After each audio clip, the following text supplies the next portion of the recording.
குரு வாழ்க, குருவே துணை, குரு அடி போற்றி.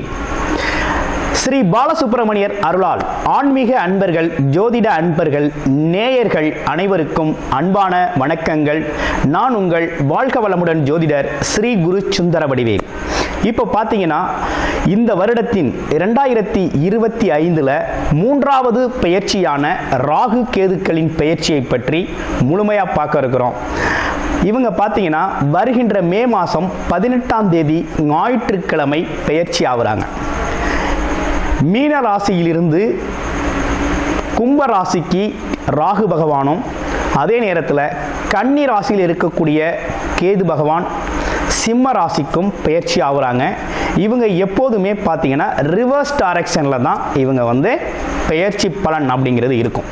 ராகு கேதுக்கள் சாயா கிரகங்கள் அப்படின்னு சொல்லக்கூடிய இவங்களோட பலன்கள்லாம் எப்படி இருக்கும் அப்படின்னு பார்க்கையில் அதுக்கு முன்னால் ராகு கேதுக்கள் எப்படிப்பட்டவர்கள் அப்படிங்கிறதையும் சின்னதாக நம்ம தெரிஞ்சுக்கலாம்.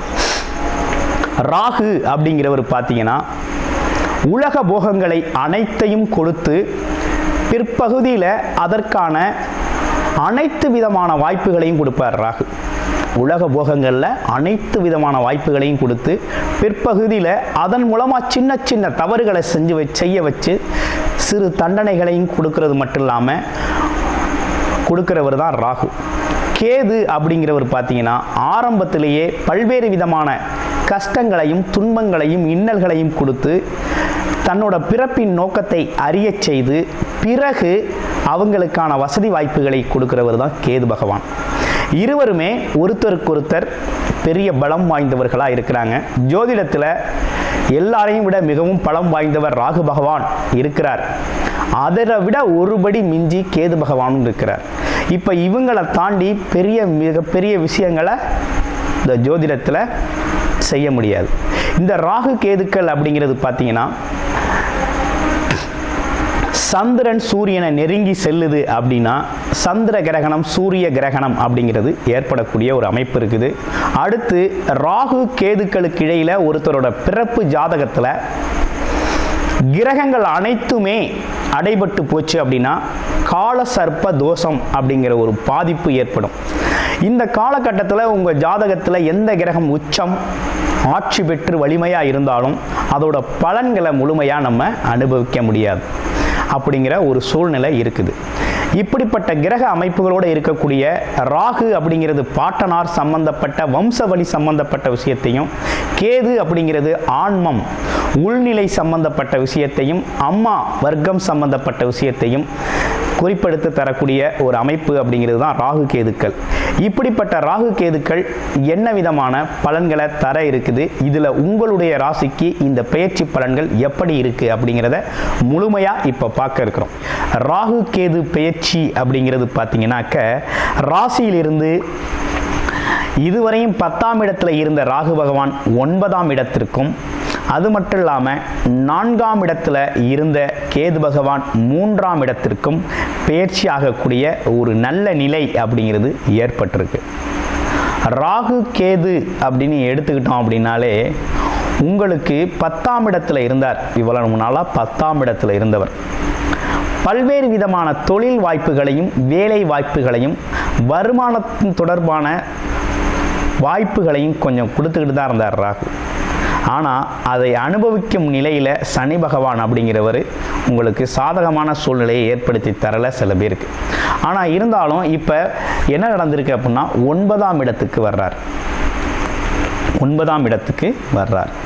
9ஆம் இடத்து ராகு நல்லது செய்வாரா, 3ஆம் இடத்து கேது நல்லது செய்வாரா அப்படின்னு பார்த்தோம்னா ஆத்மகாரகன்னு சொல்லக்கூடிய உள்நிலை இன்பங்களை, சுகங்களை, மன சுகங்களை தரக்கூடிய கேது பகவான் சரியான இடத்துல 3ஆம் இடத்துல அமர்ந்திருக்கிறார். அவர் பார்த்தீங்கன்னா உங்களுக்கு அனைத்து விதமான இன்பங்களையும் மனம் சார்ந்த ஆரோக்கியம் சம்பந்தப்பட்ட விஷயத்தில் சிறப்பாக செயல்பட போகிறார். எப்படின்னா உங்களை அறியாமலேயே உங்களுக்கு பல்வேறு விதமான உணர்வு நிலைகளை நிறைய கிடைக்க போகுது. நல்ல புத்திசாலித்தனம் வெளிப்பட போகுது, ஆத்ம ஞானம் வெளிப்பட போகுது, இறையருள் அப்படிங்கிற ஒரு அருள் அப்படிங்கிற ஒரு விஷயத்தை அனுபவம் செய்ய போகிறீங்க. அது மட்டும் இல்லாமல் சித்தர்கள் ஞானிகளோட சந்திப்புகள் நிகழ்கிறது, இப்படிப்பட்ட விஷயங்கள்லாம் நல்லபடியாக நடக்க போகுது. அப்போ முயற்சிகள் அப்படிங்கிற ஒரு விஷயமும் சிறப்பாக அமையப்போகுது. எடுக்கிற முயற்சிகள் கொஞ்சம் வெற்றி அடைதல் அப்படிங்கிற ஒரு விஷயத்தில் கேது பகவான் நல்லா வந்து நிற்கிறார்.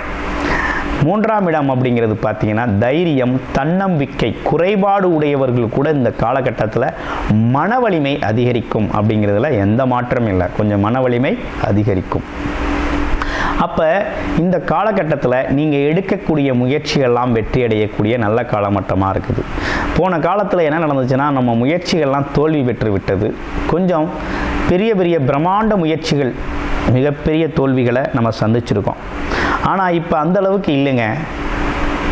சிறு முயற்சியிலேருந்து பெருமுயற்சி வரை வெற்றி அடையக்கூடிய நல்ல காலகட்டமும் நல்ல சூழ்நிலையும் ஏற்பட்டிருக்கு. இன்னொரு விஷயம், குரு பகவான் ஜென்மத்தில் வந்து அமர்ந்துட்டார். ஜென்மத்தில் குரு இருந்தாலே என்ன நடக்கும் அப்படின்னா, ஜென்ம குரு அப்படிங்கிறது நல்லதா கெடுதலா அப்படின்னு பார்க்க போனால் இப்போ தான் நமக்கு கொஞ்சம் நல்ல விஷயங்கள் நிறைய வரும். எப்படின்னா, மன ரீதியாக உடல் ரீதியாக நம்மளை பார்த்தாலே அனைவரும் மதிப்புக்குரியவர்களாக பார்க்கும் வகையில் ரொம்ப சிறப்பானது ஒரு அமைப்பு இருக்குது. அவர் 9ஆம் பார்வை சிறப்பு பார்வையாக ராகுவை வேற பார்க்குறாரு. ராகு 9ஆம் இடத்துல இருக்குது நல்லதா அப்படின்னா, ராகு 9ஆம் இடத்துல இருக்கிறது உறவு நிலைகளில் கொஞ்சம் பாதிப்பை ஏற்படுத்துவார். என்னன்னா, அப்பாவோட உடல் ஆரோக்கியம், அப்பா சார்ந்த உறவுகள் எல்லாம் கொஞ்சம் கவனம் எடுத்துக்கணும் அப்படிங்கிற அமைப்பு இருக்குது. அமர்ந்த இடத்துல சிறு சிறு சிக்கல்களை கொடுத்தாலும் அவரோட பலன் அப்படிங்கிறது வெளியூர் போகிறது, வேற்று மொழியினர் உன்னோட உதவிகள் கிடைக்கிறது. அது மட்டும் இல்லாமல் பல்வேறு விதமான பாஷைகள் தெரிஞ்சவங்களோட பழகிறது, அது மூலமாக உங்களுக்கு பெரிய ஆதாயம் கிடைக்கிறது. வெளிநாடு வெளியூர் யோகத்தை அளிக்கிறது. அதே போல் பாட்டன் பூட்டன் சொத்துக்கள் ஏதேனும் இருந்தால் அந்த சொத்துக்களை இந்த காலகட்டத்தில் பெற்றுக்கொள்வது, இப்படிப்பட்ட விஷயங்கள்லாம் நடக்கும் வாய்ப்புகள் உண்டு. ஏன்னா குரு பார்வை இருக்கு இல்லையா, அதற்கான வாய்ப்புகள் அமருது. எப்படி பார்த்தாலும் பயணங்களால் லாபம் உண்டு. இந்த காலகட்டத்தில் செய்ய வேண்டிய முக்கியமான முயற்சி அப்படின்னா, குலதெய்வ வழிபாடு அப்படிங்கிறது ரொம்ப முக்கியம். மிதுன ராசி அன்பர்களுக்கு, மிதுன ராசி அன்பர்களை பொறுத்த வகையில் குலதெய்வ வழிபாடு அப்படிங்கிறத தொடர்ச்சியாக செஞ்சுக்கிட்டு வரணும்.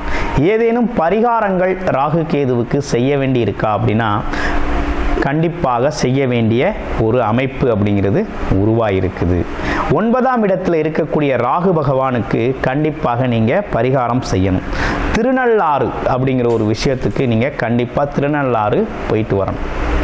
திருநள்ளாறு, அது மட்டும் இல்லாமல் சிறுகாஞ்சனூர், கீழ்பெரும்பள்ளம் அப்படிங்கிறதெல்லாம் நீங்கள் போயிட்டு வந்தால் ரொம்ப நல்லது. தரிசனம் செய்யணும், ராகு கேது தரிசனம் உண்டு.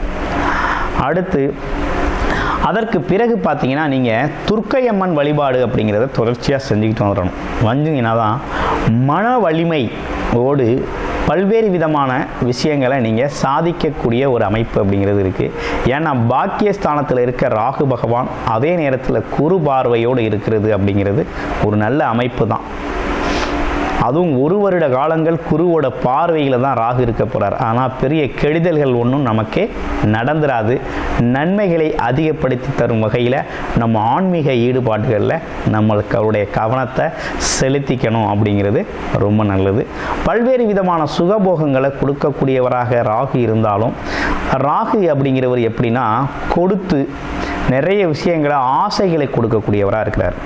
பல்வேறு விதமான ஆசைகளை கொடுத்து அந்த ஆசைகள் மூலமாக தவறுகளை செய்ய வச்சு தண்டனையும் கொடுக்கக்கூடியவராக மாறுறாரு. கேது அப்படிங்கிறவர் பார்த்தீங்கன்னா ஆரம்பத்திலே ஒரு விரக்தி நிலையை கொடுத்து, மனத்தடுமாற்றத்தை கொடுத்து, மனப்பிதற்றலை கொடுத்து, அதுக்கப்புறம் மனதில் ஒரு தெளிவை கொடுத்து, அப்புறம் ஆரோக்கியத்தையும் பொன்பொருளையும் கொடுக்கக்கூடியவராக மாறுறாரு. அப்போ இது இவங்களுக்கு 2 பேருக்கும் இடையில் என்ன நடக்குது அப்படின்னா, அவங்கவுங்க உங்கள் ஜாதகத்தில் எந்த இடத்துல அமர்ந்திருக்காங்களோ அந்த இடத்தோட முழு பலனையும் அவங்க தான் வெளிப்படுத்துவாங்க.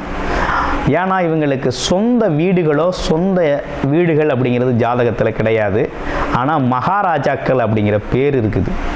ராகு கேதுக்கள் அப்படின்னாலே மகாராஜாக்கள் அப்படின்னு பேர். ஏன்னா அவங்க இருக்க இடத்துல அவங்களோட ஆட்சி மட்டும்தான் நடக்கும். வேறு ஆட்சிக்கு அங்கே இடம் இல்லை. அந்த அளவுக்கு ஆக்குப்பை பண்ணக்கூடியவங்க, அதிகாரம் செலுத்தக்கூடியவர்கள், அவ்வளவு வேகமான செயல்பாடுகள் கொடுக்கக்கூடியவராக இருக்கிறாங்க. இப்போ கோச்சார நிலைகளில் இருக்கக்கூடிய இந்த கிரக பயிற்சி அப்படிங்கிறது மிதுன ராசிக்கு கொஞ்சம் சாதகமான சூழ்நிலையை தான், 80% சாதகமான சூழ்நிலையை தான் ஏற்படுத்தி தருது இந்த ராகு கேது பயிற்சி அப்படிங்கிறது. ஆனால் உங்களுடைய பிறப்பு ஜாதகத்தில் எப்படி இருக்குன்னு பார்க்கணும். பிறப்பு ஜாதகத்தில் ராகு கேதுக்கள் அமர்ந்த இடத்தை பொறுத்து தான் உங்கள் வாழ்க்கையில் நல்வினை தீவினை அப்படிங்கிற 2 விஷயத்தில் எதை அதிகமாக அனுபவிக்க போகிறீங்க அப்படிங்கிறது இருக்குது. இதே ஒரு ஜாதகத்தில் கேது பகவான் நல்ல நிலையில் அமர்ந்திருக்கார் அப்படின்னா உச்சம் தொடலாம், அனைத்து விதமான லாபங்களையும் பாக்கியங்களையும் கொடுப்பார். இதே பலவீனமாக அவர் அமைய பெற்று இருக்கிறார் அப்படின்னா வாழ்க்கையில் நம்ம மிகப்பெரிய சங்கடங்களையும் சந்திக்கக்கூடிய சூழ்நிலை ஏற்படும். அதே ராகு பகவான் அப்படிங்கிறவர் அமர்ந்த பலன் அப்படிங்கிறது ரொம்ப நல்லா இருக்குது. அதே 3, 6, 10, 11ஆம் இடங்கள் அமர்ந்திருக்குன்னா அள்ளி கொடுப்பார், பல்வேறு விதமான லாபங்களை அள்ளி கொடுப்பார். உங்கள் முயற்சிகள்லாம் வெற்றியடையும், தைரியம் தன்னம்பிக்கையோடு அதிரடியாக செயல்படக்கூடிய விஷயத்தை கொடுப்பார். அப்போ இவங்க 2 பேருமே கொடுக்கிறது அப்படிங்கிற ஒரு விஷயம் அப்படிங்கிறது அமர்ந்த இடத்தின் பலனை பொறுத்து தான் இருக்குது. அப்போ உங்களுடைய ஜாதகத்தில் எந்த இடத்துல அமர்ந்திருக்கிறாங்க, நல்ல ஸ்தானபல அமைப்புகளில் இருக்காங்களா அப்படின்னா இருந்தாங்க அப்படின்னா உங்கள் வாழ்க்கையில் அவங்களால லாபம் இருக்குன்னு அர்த்தம். அப்போ என்ன காரணம்னா உங்களோட முன்னோர்கள் நீங்கள் முற்பிறவியில் நல்ல விஷயங்களை நிறைய செஞ்சுருக்கீங்க, இந்த காலகட்டத்தில் நல்வினை அனுபவிக்க பிறந்திருக்கீங்க அப்படிங்கிறது தான் பொருள். இதே முற்பிறவி பாட்டனார் வர்க்கம் சார்ந்த விஷயத்தில் ஏதேனும் குறைபாடுகள் இருக்குது, சங்கடங்கள் நிகழ்ந்திருக்கு, அதோட தீவினை பலன்களை அனுபவிக்கணும் அப்படின்னா இடங்கள் மாற்றப்பட்டிருக்கும். அப்போ என்னென்னா அப்போ ஸ்தானபலம் மாறி இருக்கும். அப்போ என்ன மாதிரி இடத்தில் அமர்ந்திருக்காங்க, ஸ்தானபலம் எப்படி இருக்குது, நல்வினை தீவினை ஊழ்வினை எந்த அளவுக்கு நம்ம ராகு கேதுக்கள் நம்மளோட ஜெய சாதகத்தில் கொடுத்துருக்காங்க அப்படிங்கிறத நீங்கள் தெரிஞ்சுக்கிட்டீங்க அப்படின்னா இந்த ராகு கேதுக்கள் ரொம்ப சாதகமான பலன்களை அனுபவிக்கிறது அப்படிங்கிற ஒரு விஷயமும் இல்லை பாதகமான பலன்கள் இருக்கும் அப்படிங்கிறதையும் ரொம்ப தெளிவுபடுத்திக்கலாம். எப்போதுமே அறிவுபூர்வமாக யோசிக்கக்கூடிய மிதுனராசி அன்பர்களுக்கு ராகு கேதுக்கள் அப்படிங்கிறது சாயா கிரகங்கள். சாயா கிரகங்கள் அப்படிங்கிறது அதோட வலிமை அப்படிங்கிறதும் கூட. கிரகணங்கள் ஏற்படுது இல்லையா, இந்த ராகு கேதுக்கள் சூரியன் சந்திரனை நெருங்கி சென்றாலே பார்த்தீங்கன்னா சூரிய கிரகணம் சந்திர கிரகணம் அப்படிங்கிற ஒரு விஷயம் நிகழ ஆரம்பிக்குது.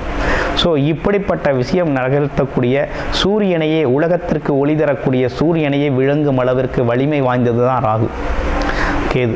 அந்த வகையில் அப்போ இவங்களோட வலிமை அப்படிங்கிறது ஜோதிடத்தில் ஜாஸ்தியாக இருக்குது. அப்போ உங்களுடைய பிறப்பு ஜாதகத்தில் வலிமை எப்படி இருக்குது அப்படிங்கிறத பார்த்துட்டு அதற்கு ஏற்றாற் போல பலன்களை நீங்கள் சிறப்பாக கையாளலாம். அப்போ சாதகமான சூழ்நிலை இருக்கா அப்படின்னா கேது பகவான் சாதகமான இடத்தில் அமர்ந்திருக்கிறார். ராகு பகவான் பார்த்தீங்கன்னா சற்று ஏறக்கூடிய கொஞ்சம் நற்பலன்களை கொடுத்தாலும் இன்னொரு பக்கம் கொஞ்சம் உறவுக நிலைகளில் கவனம் எடுத்துக்கணும் அப்படிங்கிறது மாதிரி கொஞ்சம் தீய பலன்களையும் கொடுக்க இருக்கிறார். பரிகாரங்கள் அப்படிங்கிறது நீங்கள் செஞ்சுக்கிறது ரொம்ப நல்லது. துர்க்கை அம்மன் வழிபாடு அப்படிங்கிறது இந்த 1.5 வருட காலங்களும் நீங்கள் செஞ்சு வந்தீங்க அப்படின்னா கொஞ்சம் நற்பலன்களை நீங்கள் அனுபவிக்க உங்களுக்கு நல்ல விஷயங்கள் நடக்கும். அடுத்து பார்த்தீங்க அப்படின்னா குலதெய்வ வழிபாடு அப்படிங்கிறது ரொம்ப முக்கியம். குலதெய்வ வழிபாடை தொடர்ச்சியாக செஞ்சுக்கிட்டு வாங்க. நன்றி, வணக்கம், வாழ்த்துக்கள்.